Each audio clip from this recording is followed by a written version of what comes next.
এই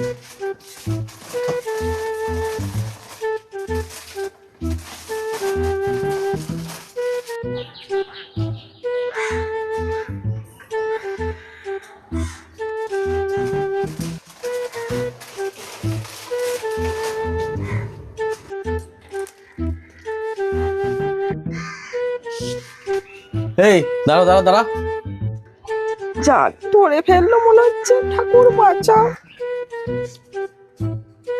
হাতে ওইটা কি? বললাম মান সম্মানে তো সব শেষ। বিস্কুট। বিস্কুটটা কার দোকান থেকে নিলে গো? কিছু বলছিলে? পাশের দোকান থেকে কিনে নিয়ে এলাম। পাশের দোকান থেকে নিলে? তা আমার দোকানটা তোমার চোখে নজর আসলো না নাকি? তো কত দাম নিল গো? এই তো 40 টাকা। ঠিকই আছে, তোমাদের এই কাছের দোকান চোখে নজরে আসবে না, তোমাদের কাছে 40 টাকা নেওয়াই ভালো। আমার দোকানে 30 টাকা করে আমি বিক্রি করেছি, তুমি 10 টাকা বেশি দিয়ে নিয়ে আসলে বিস্কুটটা।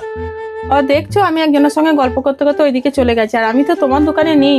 আর বিস্কুট তো লাগবে, তুমি আমাকে 8-2 প্যাকেট দিয়ে দাও। বেশ দিয়ে দিচ্ছি 2 প্যাকেট। বেশি শিয়ান, আমার থেকে বেশি শিয়ান।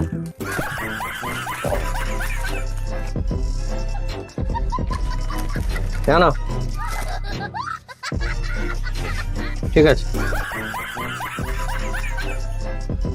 বেশি চালাক দেখলে তো, 2 প্যাকেট কিরম আরামসে বিক্রি করে দিলাম। যাও। যাক বাবা, বাঁচলাম। 1 প্যাকেট বিস্কুট তো ফ্রিতে হয়ে গেল।